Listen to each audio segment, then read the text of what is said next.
Espacio Jaguar, toda la emoción del deporte. Martes, 17 horas. Cero discriminación, tolerancia, respeto e inclusión. Miércoles, 19:30 horas. Tu abogado en casa. Asesoría jurídica. Justicia al alcance de todos. Jueves, 17 horas. Noche de debate, análisis a fondo. El mejor encuentro de opiniones. Jueves, 19 horas. Recuento semanal. Información y análisis a fondo. Viernes, 12 horas. Noche de música en Jalapa. El deleite de la bohemia. Sábados, 20 horas. Desarrollo humano. Saca lo mejor de ti. Vida sana en mente sana. Domingos, 12 horas. Tu historia conmigo. La vida de las estrellas contigo. Domingo, 12 horas. Acrópolis, comunica y trasciende.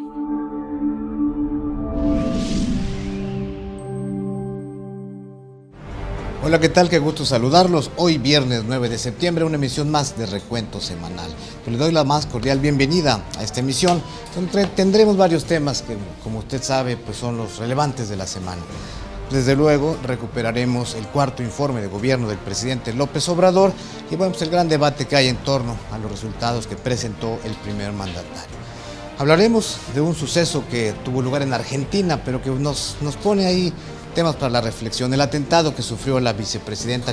Hablaremos también de los avatares legales en los que está metida la magistrada Concepción Flores Aviaga, quien arbitrariamente fue retirada del Poder Judicial y que bueno, pues muestra la descomposición y abuso de poder en ese otrora Poder Judicial tan prestigiado de Veracruz. Tendremos también un reportaje muy interesante sobre el recorte de los partidos políticos y hablando de partidos tenemos una entrevista con la nueva presidente del organismo público local electoral, la doctora Marisol Delgadillo Morales. Y como cada 8 días tendremos lo más importante del cine, del deporte, de la cultura. Hablaremos del Festival de Venecia hablando de cine. Un resumen ahí que tendremos interesante sobre ello. Pues todo lo que a usted le guste y preparamos para mantenerlo bien informado. Soy Emilio Cárdenas, le agradezco como cada viernes que esté con nosotros y comenzamos con Recuento Semanal.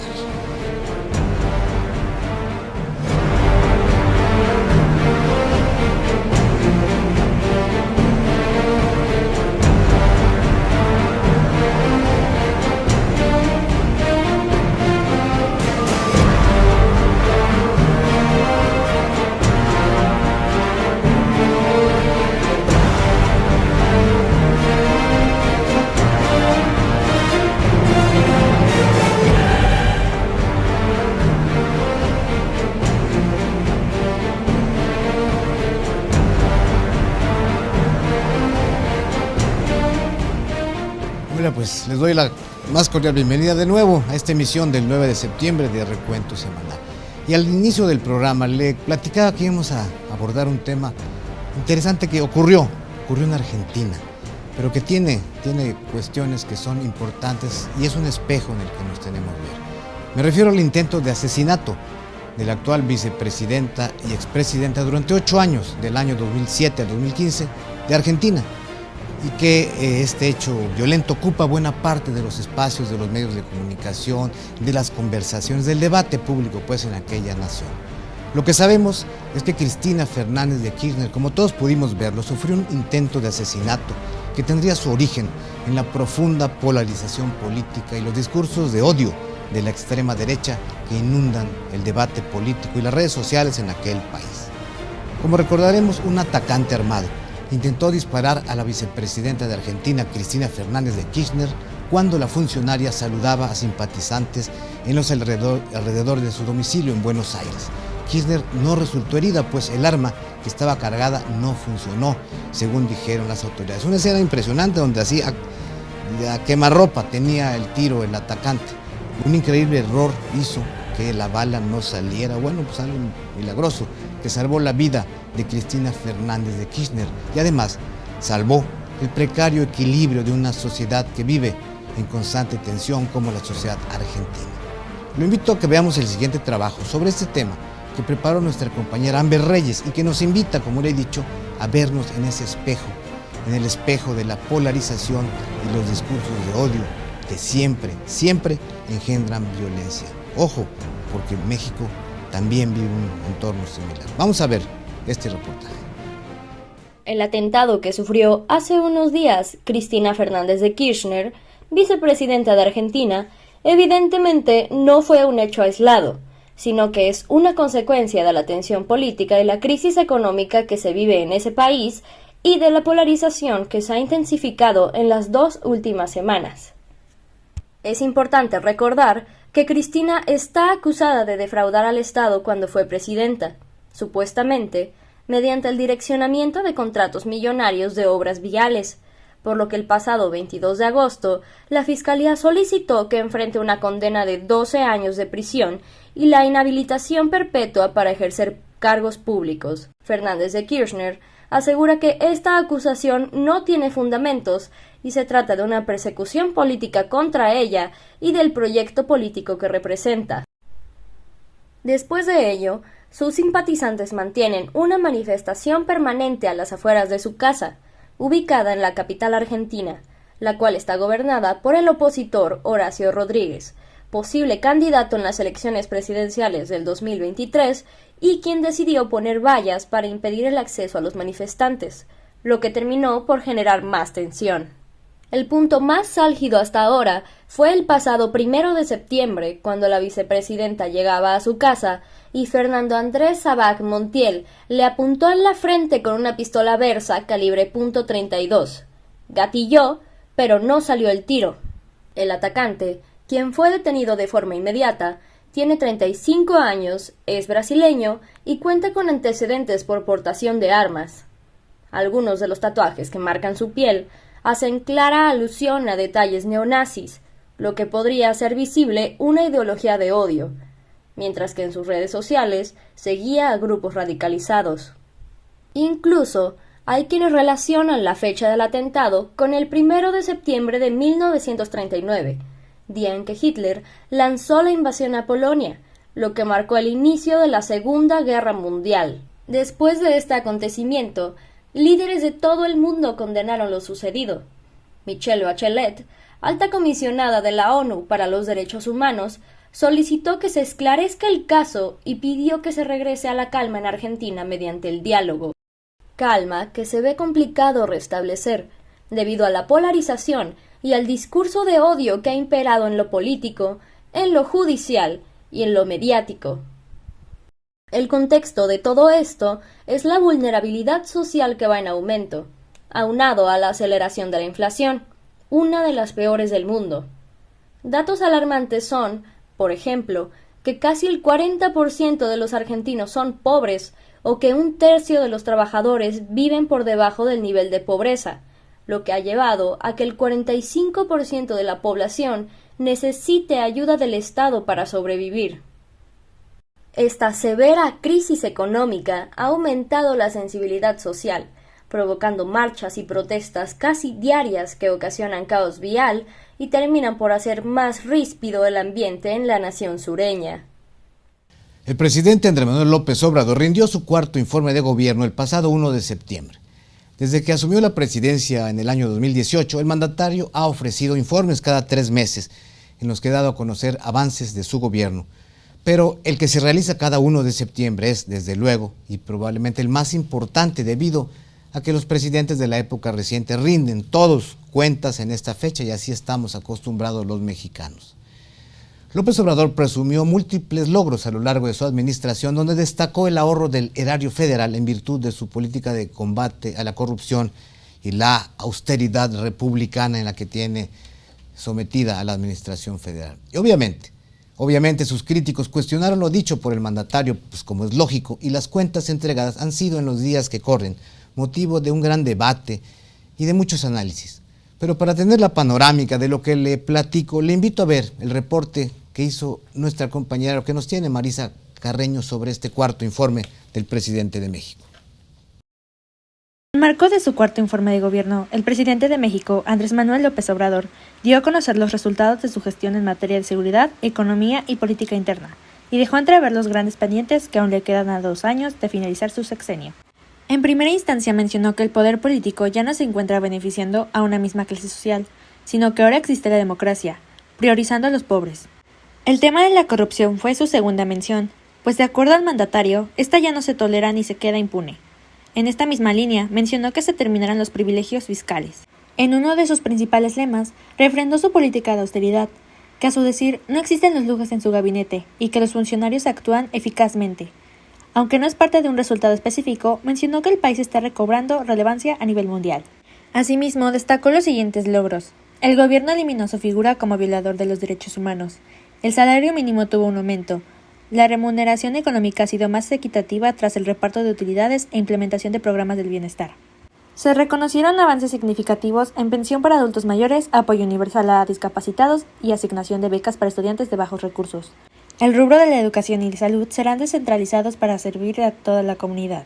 Las huelgas y manifestaciones se han reducido y no existe la ingobernabilidad. La libertad de expresión y el derecho a disentir ha sido avalado.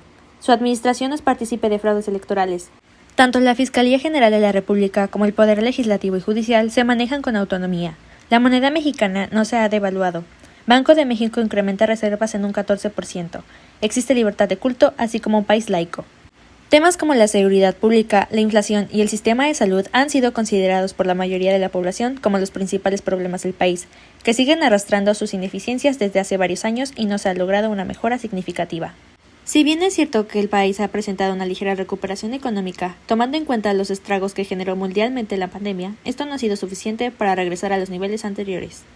Al cierre del cuarto año de gobierno de AMLO, el respaldo ciudadano se ubica en un 67.18%, cifra más alta que ha obtenido el mandatario desde diciembre de 2019, siendo los estados del sureste los que más respaldan al primer mandatario, en contraste con las entidades del Bajío, donde tiene menos aprobación. El país sigue con una gran incertidumbre en varios proyectos impulsados por el movimiento de la Cuarta T. Mientras tanto, se deben seguir trabajando las políticas adecuadas para impulsar el desarrollo, pues solo faltan 2 años para conocer el nuevo rumbo que tomará el país. Pues bueno, transcurrido el cuarto informe de gobierno, como pudimos ver, y en el marco del debate legislativo sobre la propuesta del presidente de la República para que la Guardia Nacional dependa ahora de la Secretaría de la Defensa Nacional, y con ello, pues como muchos opinamos, se profundiza la militarización del país. Una sorpresiva acción del Partido Revolucionario Institucional ha convulsionado el ambiente político y quebrado, de hecho, la alianza opositora que este partido ha mantenido con el PAN y con el PRD. Todo por la propuesta presentada el 2 de septiembre por diputados federales del Partido Revolucionario Institucional para mantener la seguridad pública en manos de las Fuerzas Armadas hasta el año 2028. Lo que puso, lógicamente, en punto de quiebre ya a la coalición Va por México y mereció, pues desde luego, y es muy entendible, elogiosos comentarios del mandatario y de cuadros notables de Morena. El dirigente del PRI, Alejandro Alito Moreno, ignoró los llamados de sus aliados para retirar su propuesta, esta que le digo, de ampliar hasta el 2028 la participación del Ejército y de la Marina en tareas de seguridad pública, y anunció Moreno Cárdenas que sostendrá su postura. Esta decisión, de acuerdo a diversos analistas, se explicaría por un acuerdo de Alejandro Moreno Cárdenas con el gobierno López Obradorista para apoyar sus iniciativas a cambio de impunidad y de que se congelen las denuncias presentadas en su contra por el gobierno de Campeche que encabeza Laida Sansores. Los líderes opositores acusan al presidente López Obrador y a la dirigencia de su partido, a Morena, de querer reventar ya la coalición opositora de cara a las elecciones del próximo año y de las federales del 2024. Y pues como sabemos, lo que se ve no se juzga. Basta ver los efusivos abrazos que se dieron entre el secretario de Gobernación, Adán Augusto Hernández, y Alejandro Moreno Cárdenas, cuando el secretario de Gobernación fue a la Cámara de Diputados a entregar el informe del presidente de la República, y verlos así abrazados y tan felices y contentos, pues hace sospechar que algo ya se negoció. Ya se confirmará pronto esta percepción que corroborará la eficaz operación política que desde Palacio Nacional se lleva a cabo para menguar a la de por sí alicaída y desarticulada oposición. El PRI el PRI se divide, el PAN y el PRD patalean y López Obrador sonríe. Esa es la instantánea del momento político del país. Y como por ahí circulan algunos memes, más rápido se vendió Alejandro Moreno Cárdenas que el avión presidencial. La Suprema Corte de Justicia de la Nación resolvió que es legal que los partidos políticos accedan solamente a la mitad de sus prerrogativas en Veracruz. Lo hizo en una sesión del Pleno que tuvo lugar el pasado jueves. Por mayoría de 9 votos, los ministros determinaron la constitucionalidad del artículo 50, apartado A, fracción 1, del Código Electoral para el Estado de Veracruz, impulsada una reforma para recortar las prerrogativas, impulsada por el actual gobierno de Veracruz, una iniciativa del gobernador Cuitlagua García Jiménez. Dicha reducción, lógicamente, fue impugnada por los partidos Acción Nacional, el Revolucionario Institucional, el de la Revolución Democrática y aún el Verde Ecologista de México, por reducirles, a la mitad el financiamiento público estatal a estos institutos y a todos los institutos políticos. Sin embargo, la determinación avalada por los ministros surtirá efecto a partir del ejercicio que comienza en enero del 2023. Menos dinero, pues, para los partidos en Veracruz. Para conocer más de este tema, lo invito a que veamos la nota que preparó nuestro compañero José Manuel Hernández y Solano. La Suprema Corte de Justicia de la Nación falló en favor del gobierno de Veracruz, validando el recorte del 50% a las prerrogativas de los partidos políticos en el estado para el proceso electoral de 2023, ahorro que se pretende destinar a la ejecución de proyectos que demandan la sociedad veracruzana. Con 9 votos a favor es que se instauró la constitucionalidad del artículo 50, apartado A, fracción 1 del Código Electoral para el Estado de Veracruz y entrará en vigor desde el 1 de enero del próximo año.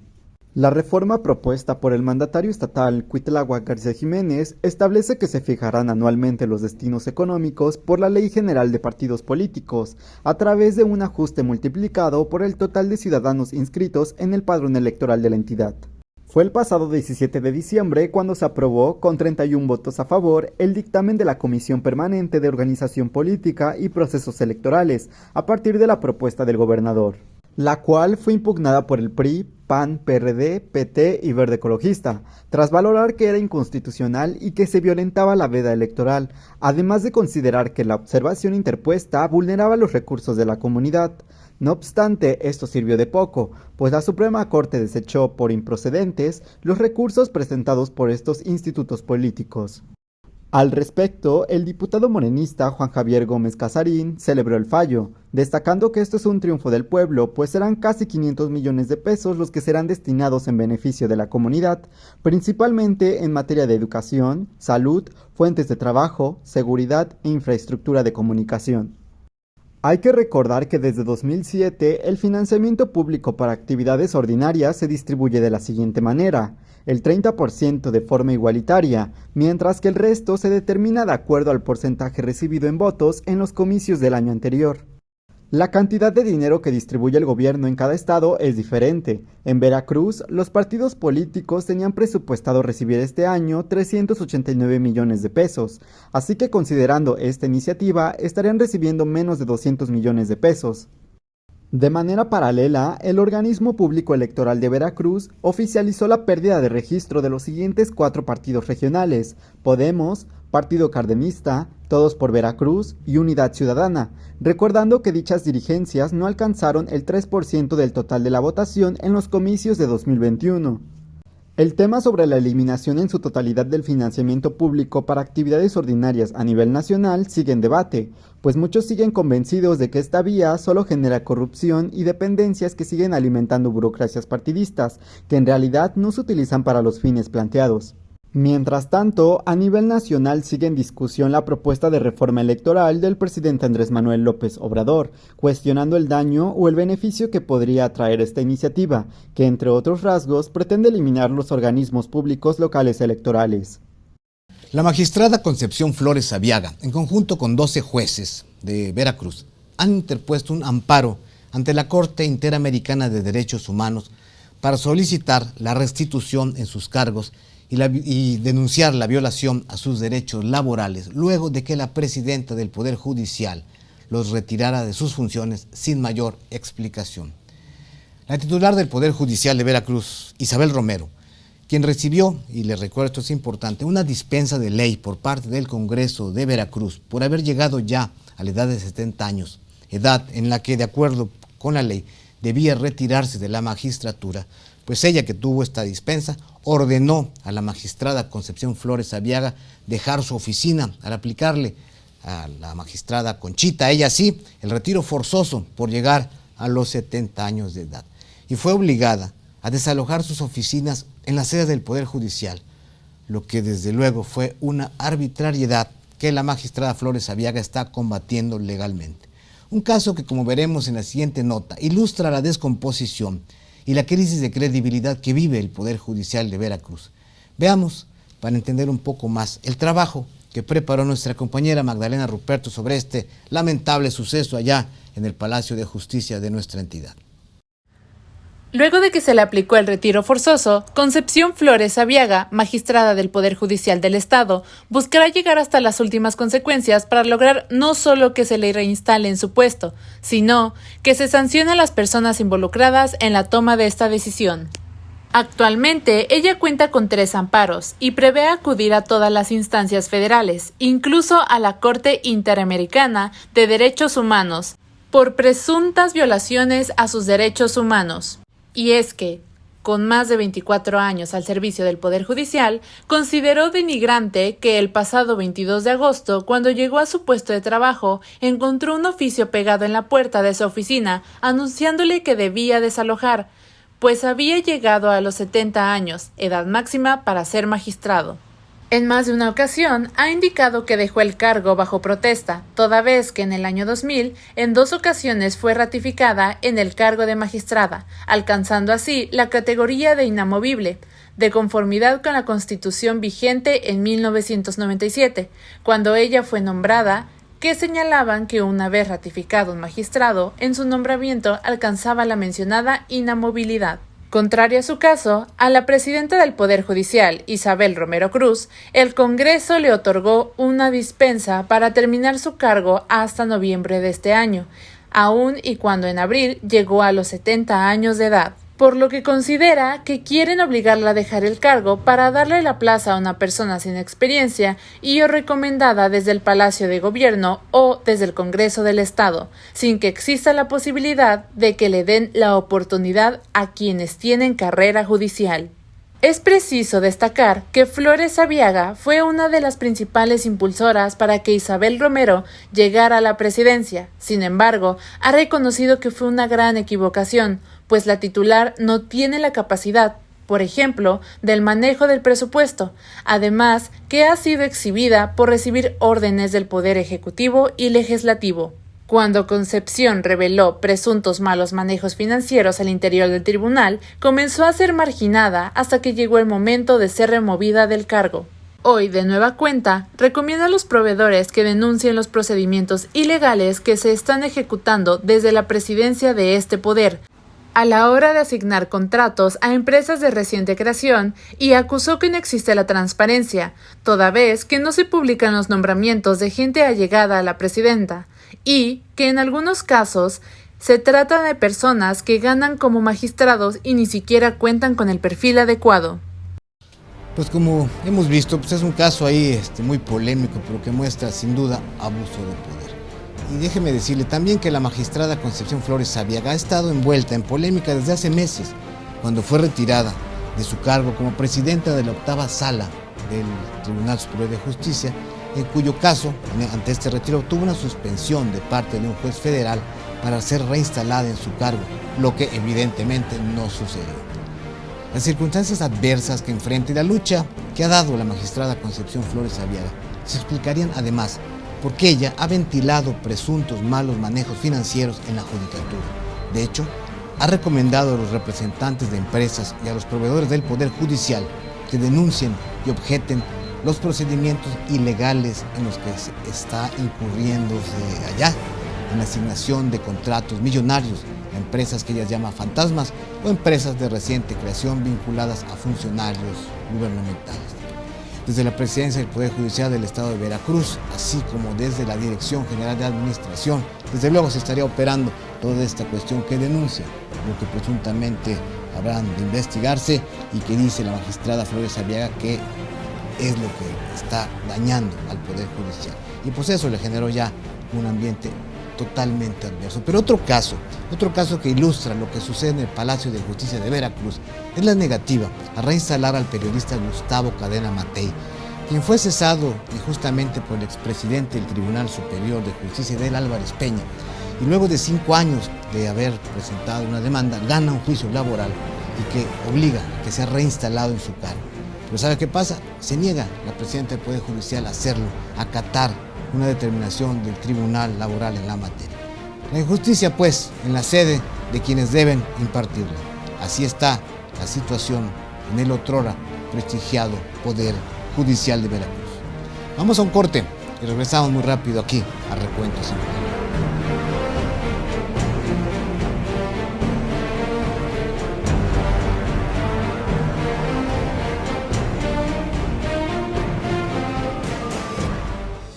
Somos una empresa de comunicación que cumple con imparcialidad e informando verazmente la tarea de formar opinión y contribuir al debate público, a la difusión de la cultura y el conocimiento. Encabezada por el Dr. Carlos García Méndez, rector de la Universidad de Jalapa, como presidente de su Consejo de Administración y director ejecutivo, con la dirección general de Héctor Montes de Oca Flores, reconocido y premiado fotógrafo internacional, miembro del selecto grupo de artistas de la lente de National Geographic y catalogado como el fotógrafo de paisaje más importante de México. Junto al destacado periodista, analista político y columnista Emilio Cárdenas Escobosa, como subdirector y conductor de emisiones de noticias, y con la experiencia de Ezequiel Ortiz, productor de radio y televisión que ha estado al frente de emisiones en TV Azteca, CNI Canal 40, TV+, MBS Radio, entre otros. Acrópolis Multimedios es una empresa de vanguardia en la producción de programas educativos, noticiosos y culturales. Con estudios de grabación, equipo y recursos técnicos y humanos de primer orden. Nuestro compromiso con la calidad de todas nuestras emisiones y productos puede verse lo mismo en nuestra barra programática de televisión por internet que en nuestro sitio web de noticias y en la transmisión de programas especiales. La capacidad y experiencia de nuestro equipo de producción nos ha permitido dar cobertura a diversos eventos académicos, políticos y sociales a través de transmisiones en vivo o con la grabación y emisión en redes sociales de programas especiales, spots o promocionales. Con la más alta calidad de edición que hace el equipo de profesionales que integra nuestra empresa, nuestros productos han sido reconocidos con el gusto de la audiencia. Nuestra barra programática con programas como Noche de Música en Jalapa,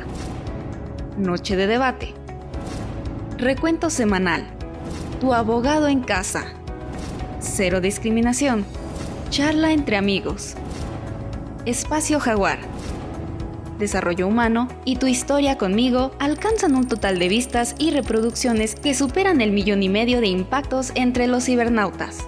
En Acrópolis Multimedios concebimos la comunicación como un puente con la audiencia que nos permite, como en una carretera de 2 vías, poner a su alcance lo mejor de la actualidad noticiosa, de la cultura y del saber, y retroalimentarnos con su creatividad, aportaciones y sugerencias. Esa es nuestra convicción y compromiso, servir a la comunidad y dejar huella de calidad y profesionalismo en lo que hacemos. Con 18 años de experiencia y miles de horas de grabación, edición y transmisión de programas, Acrópolis desea seguir dejando huella en el mundo de la comunicación digital y seguir sirviendo al público y a nuestros clientes como se merecen. Acrópolis, comunica y trasciende.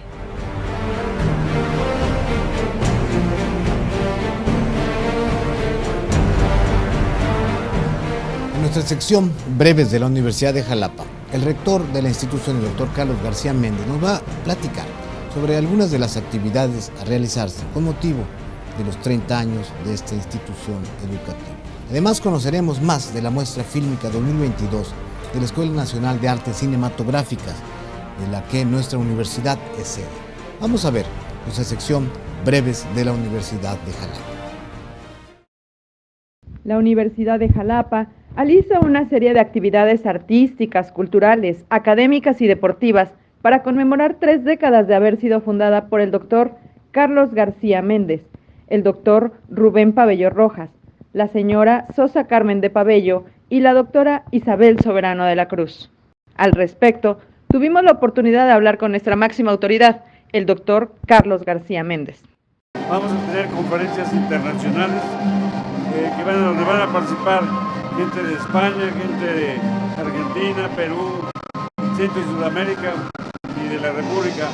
Y yo me siento muy congratulado por la participación de todos ellos. Pues tendremos nuestras celebraciones artísticas, deportivas, la carrera bus, que ya es tradicional, y todo lo que hacemos en la universidad.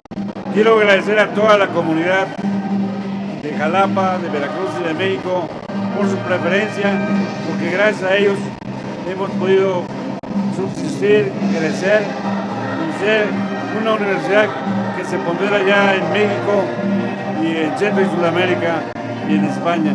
Así que la UX es un referente educativo para Veracruz, Jalapa, Veracruz y México.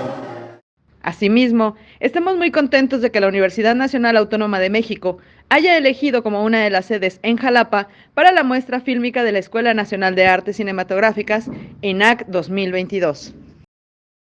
Nuestro compañero Oscar Alvarado nos va a platicar en nuestra sección deportiva de los jugadores chilenos en el fútbol mexicano, esta pléyade de deportistas de aquella nación que han nutrido el balompié de nuestro país, y nos platica a propósito de una mesa redonda desarrollada en el marco de la Feria Internacional del Libro Universitario que se celebra en nuestra ciudad. Vamos a ver más y conocer más de los chilenos en el fútbol con el trabajo de Oscar Alvarado.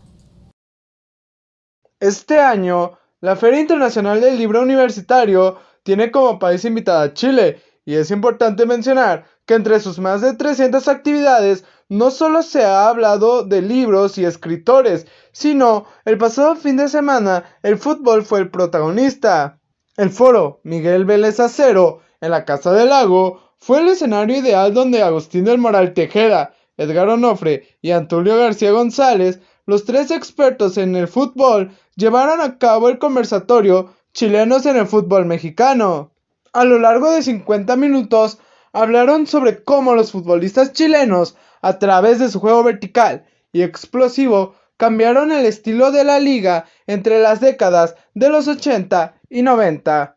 Y de uno de los mayores asistidores de la Liga MX, el Pony Ruiz, así como Diego Basay, Fabián Style, el Fantasma Figueroa, el Búfalo Poblete, el Mortero Aravena, entre los jugadores más importantes de esos años, todos ellos esenciales para los equipos donde jugaban. Asimismo, rememoraron un poco sobre la década de los 70, mencionando a uno de los mayores goleadores de la América, nada más y nada menos que el maestro Carlos Reynoso. De esta manera, la fiesta de la palabra rindió homenaje a personajes chilenos que cambiaron seguramente el rumbo de la historia del fútbol mexicano.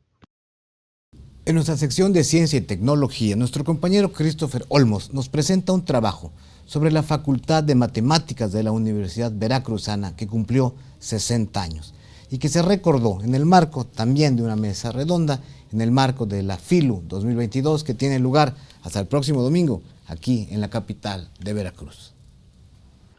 En el marco de la 27ª edición de la Feria Internacional del Libro Universitario, se recordó el 60 aniversario de la Facultad de Matemáticas de la Universidad Veracruzana, cuyos orígenes se remontan a la inauguración de la Escuela de Ciencias de la Facultad de Filosofía, Letras y Ciencias, que tenía como principal labor la de formar profesores para estas disciplinas a nivel bachillerato.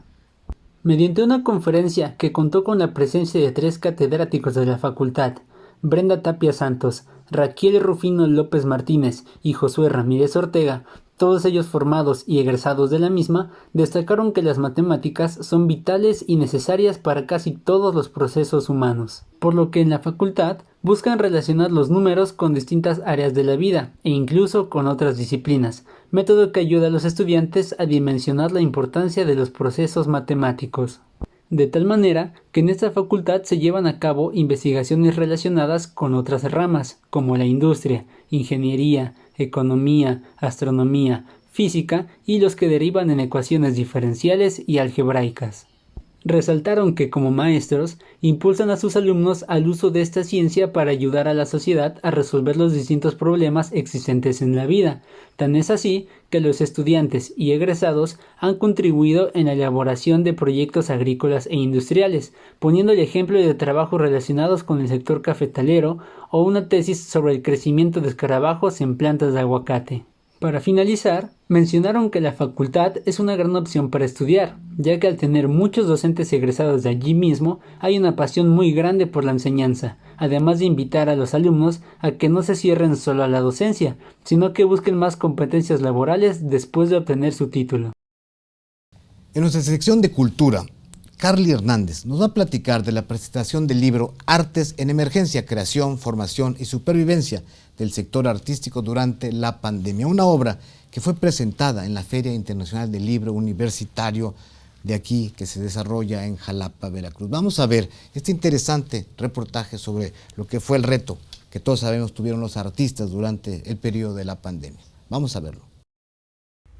El libro Artes en Emergencia, Creación, Formación y Supervivencia del Sector Artístico durante la Pandemia, coordinado por El Café Duke y Atsiri Molina, fue presentado en la Feria Internacional El Libro Universitario.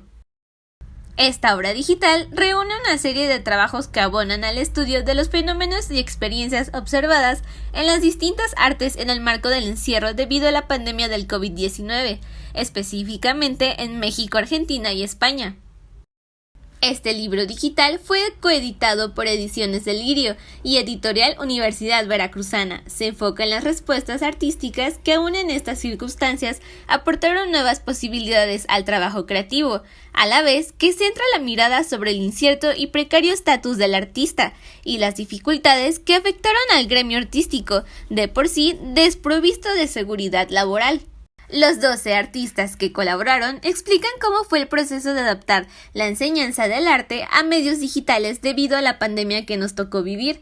Narran sus experiencias porque además de tener que enseñar, tenían que buscar la forma de poder seguir viviendo del arte.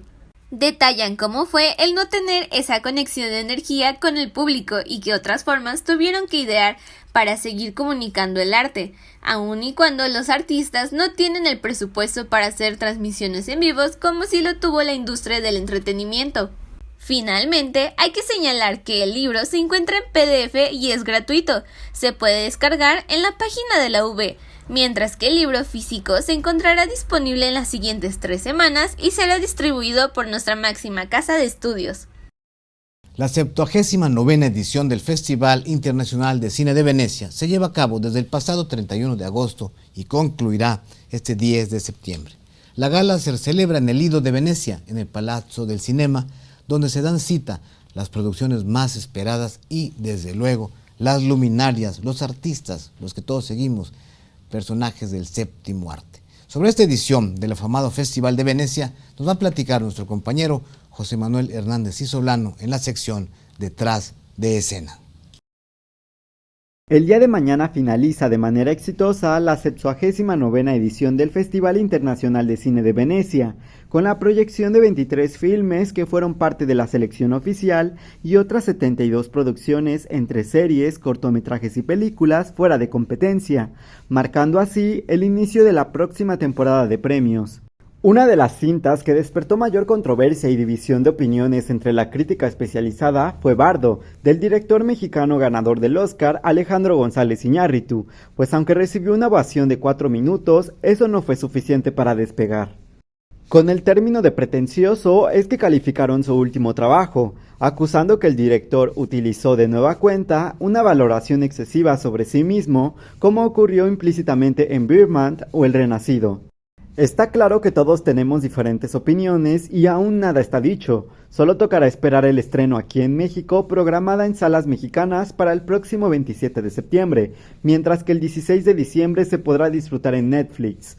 Por otro lado, parece que ya existe una favorita para competir por el León de Venecia y seguramente por los próximos premios más importantes. Se trata de Tar, drama protagonizado por Cate Blanchett sobre una distinguida compositora de orquesta que se ve envuelta en un escándalo que atenta contra su carrera. Se trata de una historia basada en el movimiento Me Too, pero de manera inversa, ya que es una mujer quien se aprovecha de su estatus para conseguir lo que quiere, incluso favores sexuales con otras mujeres.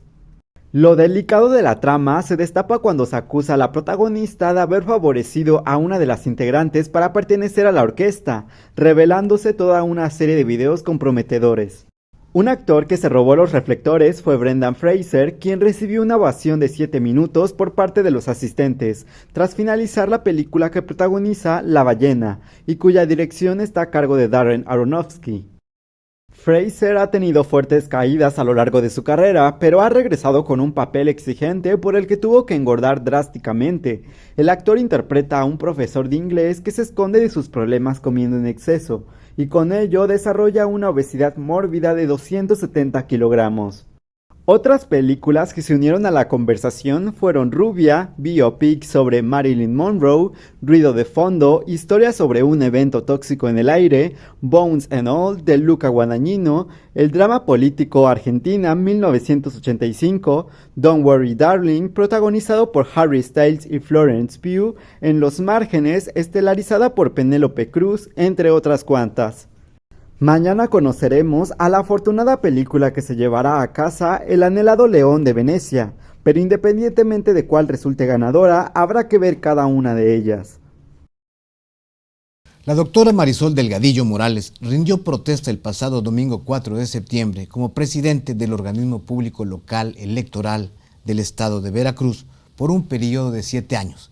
Platicamos con ella sobre los retos que enfrenta, sobre las áreas de oportunidad que tiene para fortalecer la cultura democrática y desde luego de las tareas relevantes que habrá de impulsar desde la delicada encomienda que tiene como cabeza del árbitro electoral en la entidad. Lo invito a ver la primera parte de esta interesante charla con la doctora Marisol Delgadillo. El pasado domingo 4 de septiembre se dio el cambio en la titularidad del organismo público local electoral de Veracruz, como todos ustedes saben, como fue noticia. Y bueno, pues hoy, este día, aquí en su programa Recuento Semanal, pues tenemos el privilegio de estar en las instalaciones del organismo público local electoral y agradecerle muchísimo a la nueva presidenta, a la doctora Marisol Delgadillo Morales, que nos dé un tiempo para poder charlar acerca pues, de este gran reto que empieza para Marisol. Qué gusto, si me permites, que te llame Marisol, porque claro, tenemos adelante. Ya varios años de conocer. Claro. Marisol, ¿cómo estás? ¿Cómo arranca? Bien, muchas gracias. Esta es su casa. Bienvenidos sean, Emilio, a toda la audiencia que nos acompaña a través de Acrópolis. Pues contenta, muy ya ocupada en todos los temas que implica asumir este encargo, pero muy entusiasmada. Exacto, ¿no? Y pues debo decir para nuestro auditorio, pues Marisol tiene una sólida formación académica, tiene un doctorado en administración pública, tiene varias maestrías, tiene pues años de trabajo y he tenido la oportunidad de verla aquí, lo que es el Instituto Electoral Veracruzano, Reloble, todo lo que ha hecho, ha estado en la Procuraduría de Justicia, en el sistema de justicia penal, eras asesora, si no mal recuerdo.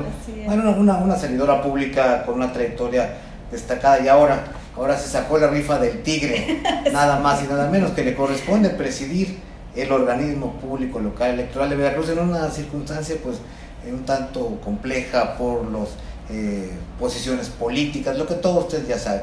Pero ¿cómo sientes, cómo arrancas con este bagaje que tú ya tienes de luego, Marisol, los retos en lo inmediato que tienes al frente del organismo? Bueno, incluso si me permite voy a hacer el comercial. Estudié la maestría en Derecho Electoral precisamente en la Universidad de Jalapa. También es mi alma mater y bueno, evidentemente sí me he preparado para asumir este encargo. Evidentemente trae varios retos a desarrollar, también con miras a lo que será el proceso electoral 2024, que dará inicio a finales del 2023. Y bueno, también estamos en una etapa de diagnóstico organizacional, detectar las áreas de mejora que pudiéramos implementar. Pues hay áreas de oportunidad. El OPLE trabaja bien, pero siempre hay que mirar a mejorar día con día, ¿no? Mi reconocimiento a todo el personal técnico y ejecutivo del organismo, que inclusive ya tienen muchos años, desde que inclusive algunos o varios en el Instituto Electoral Veracruzano, y que bueno, encuentro la fortuna de volverlos a ver en estas instalaciones y volvernos a encontrar como en tu caso, y eso también me arropa y me hace sentir pues bienvenida también en este momento, ¿no? Desde luego, de verdad sí, un personal de primera, el que tiene del servicio profesional electoral, el personal de confianza, pero todos finalmente gente que se ha puesto la camiseta, lo que es de la materia electoral y sacar adelante esos procesos tan complejos, Marisol. Y pero bueno, eres la primera mujer que preside el organismo público local electoral. Antes que tú llegabas lo fue cuando era el Instituto Electoral Veracruzano, la maestra Carolina Viveros, que recordamos. Pero bueno, ahora en esta nueva etapa tú eres la primera mujer. En esta parte de lo que hoy es la lucha por la visión de género, la equidad, el impulso a las mujeres, el eliminar la violencia política, por ejemplo, en razón de género, ¿cuál es tu planteamiento? ¿Cómo vas a caminar por ahí? Evidentemente, después de la reforma electoral de 2014 que implementa todo un sistema nacional electoral, pues los organismos electorales locales pues traen otra dinámica, en el cual tenemos muchas acciones de coordinación con el Instituto Nacional Electoral, pero evidentemente se rescata esta expertise que tienen los organismos locales en la organización de las elecciones. Evidentemente hay temas desde la perspectiva de quienes asumimos los encargos en las presidencias siendo mujeres, porque pues derivamos de estos triunfos que se han venido dando a lo largo de estos últimos años en materia de paridad y que nos permiten pues poder posicionarnos en cargos de dirección a través de estas generaciones de cuotas que de momento son necesarias para poder permitirnos el acceso, ¿no? Esperemos que llegue el momento en que no haya esa necesidad y que sea algo pues orgánico, que natural. Se dé siempre, ¿no? este cambio, pero bueno, aprovechando las circunstancias, lo que hay que rescatar es que el Instituto Nacional Electoral hace todo un procedimiento de selección bastante complejo que implica diferentes etapas, que se hacen diferentes evaluaciones, desde un examen, pasando a la etapa del examen, una etapa de ensayo, que es también una especie de examen porque es totalmente a ciegas, nadie sabe quién es, hay un grupo calificador, técnico, pasas una etapa de entrevistas con todos los consejeros, hay una evaluación y ponderación de todo tu currículum, de cuáles son tus experiencias de dirección y de administración. Entonces creo que no es solo que sea mujer, sino que también están buscando elegir los mejores perfiles para la asunción de los cargos. Y desde el tema de género, bueno, pues evidentemente traemos una postura de posicionar todas las acciones afirmativas para visibles a los grupos vulnerables, que es evidente que es necesario que participen en la toma de decisiones. En este momento pues hay que generar estas acciones afirmativas para posicionarse y escucharlas y que participen en la construcción de las políticas públicas. En el caso de la violencia política de género, pues es un tema sensible para el estado de Veracruz, como ustedes lo sabrán. Durante el pasado proceso electoral vivimos algunas situaciones de violencia, inclusive hoy día habrá algunas candidatas, ahora ya, que han asumido los cargos en edilicios o en las diputaciones, que pues tienen en el OPLE una aliada en el sentido de atender sus quejas que pudieran generarse por si estuviesen viviendo alguna situación de violencia política en razón de género.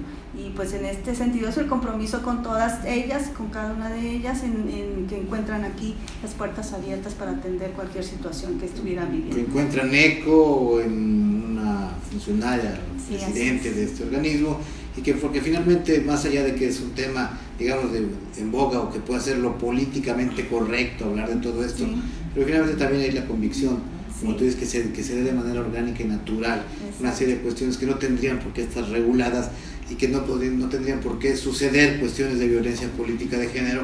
Y bueno, por eso habla de cómo nos hemos ido transformando como sociedad, y bueno, que hay que acompasar los pasos de las instituciones en ese sentido, Marisol. Y bueno, pues el día que rendías protesta como presidenta, pues estuve siguiendo la sesión y vi que los posicionamientos de los partidos, y de repente como que están algunos partidos medios difíciles. De por sí, debo decirte que yo entiendo que así es, es parte de su papel que tienen que jugar. ¿Cómo es tu relación en general con las dirigencias, con los representantes? ¿Ya has tenido los primeros acercamientos? Sí, claro, hay acercamientos, hay apertura. Por mi parte es mi intención generar todas estas interlocuciones en el marco del respeto y también de garantizar a los ciudadanos y ciudadanas veracruzanas, que estos acercamientos estarán al tenor de respetar la legalidad, la imparcialidad y la independencia del órgano electoral. Estas acciones son con miras a escucharlos, a atender sus posicionamientos, porque se trata de construir, ¿no? Y para construir tenemos que tener también la percepción de todos los actores políticos. Finalmente ellos son los que en los procesos electorales traen la voz de los sectores ciudadanos, y pues en ese tenor hay que escucharles. No es personal, yo no me tomo nada personal, finalmente pues son los posicionamientos y los intereses que ellos representan, y en ese tenor pues se respeta. Sí, pues al final del día creo, coincidirás, Marisol, son sus agendas políticas, ¿no? En las circunstancias, la coyuntura que estamos viviendo, donde bueno, pues vemos temas ahí complejos que pues son las noticias del día, ¿no? De las alianzas opositoras. Están cerca pues procesos electorales fundamentales y que serán muy reñidos el 24, el próximo año un par de estados de la República, Coahuila, el Estado de México, pero Veracruz también se tiene que preparar. ¿Cómo se va a preparar? ¿Cómo va a ir el organismo rumbo a la elección de gobernador? Porque también ya estamos cerca, ¿no? Bueno, y particularmente que es una elección concurrente, concurrimos con las elecciones federales, entonces es interesante, será un proceso electoral muy competitivo, así se percibe, pero nos estamos preparando en estos momentos fuera de proceso, generando todo este programa de difusión de la cultura democrática. Tenemos la firme intención de hacer un intensivo proceso de acercamiento con los jóvenes, incluso tratar de generar acciones para salir del centro, o sea, irnos acercando hacia las zonas del estado de Veracruz para poder llevar actividades también hacia afuera, a un lado de seguir utilizando, pues en medida de esta situación que ya aprendimos por la pandemia, de los medios de información como el internet, ¿no? Entonces hay que aprovechar estas herramientas, estas tecnologías de la información, pero también no hay que olvidar que hay que estar cercanos, si queremos posicionar al OPLE, pues también con la ciudadanía, estrechar esta cercanía para generar confianza, que confíen en el órgano electoral y que se refleje en la participación ciudadana en los siguientes procesos electorales. Sí, pues ese es el tema clave, creo yo, la participación ciudadana. Exacto. En este tipo de ejercicios, porque bueno, de por sí las fuerzas políticas se mueven cuando haya candidatos, desde luego esto genera inercias dinámicas, que lo sabemos cada vez que hay elección, y pues tiene que estar el organismo, el instituto, la institución a la altura pues de ese tipo de... Bueno, interesante la charla con la presidenta del OPLE, y veremos de continuarla y presentar una segunda parte en nuestra siguiente emisión. Y pues de esta manera llegamos al final de esta emisión de este viernes 9 de septiembre de Recuento Semanal. Como siempre, espero que haya sido de su agrado, y el próximo viernes en punto de las 12 del día lo espero para una nueva emisión de este programa de Acrópolis Multimedios. Y como siempre, pues agradeceremos sus comentarios, sus sugerencias en nuestras redes sociales. Ya sabe usted que estamos en todas las redes, en YouTube, en Facebook, en Twitter, en Instagram. Esperamos que nos siga, esperamos sus comentarios, como igual que nos vea martes y jueves en las noticias en Acrópolis, el informativo que aquí preparamos con mucho gusto para usted. Gracias por su atención, y como siempre le digo, en esta emisión va a encontrar siempre lo más actual de la información que le hará saber y trascender. Soy Emilio Cárdenas, lo espero en 8 días, y gracias por su compañía.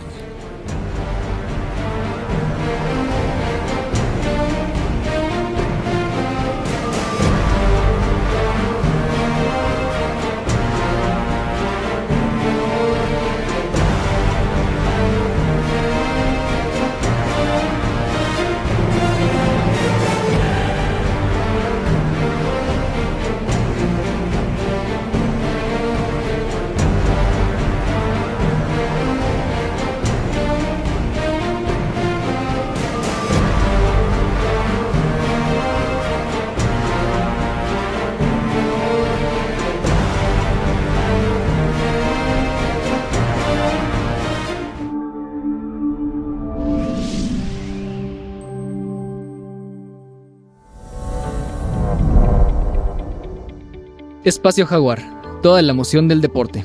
Martes, 17 horas. Cero discriminación, tolerancia, respeto e inclusión. Miércoles, 19:30 horas. Tu abogado en casa. Asesoría jurídica. Justicia al alcance de todos. Jueves, 17 horas. Noche de debate, análisis a fondo. El mejor encuentro de opiniones. Jueves, 19 horas. Recuento semanal. Información y análisis a fondo. Viernes, 12 horas. Noche de música en Jalapa. El deleite de la bohemia. Sábados, 20 horas. Desarrollo humano. Saca lo mejor de ti. Vida sana en mente sana. Domingos, 12 horas. Tu historia conmigo. La vida de las estrellas contigo. Domingo, 12 horas. Acrópolis, comunica y trasciende.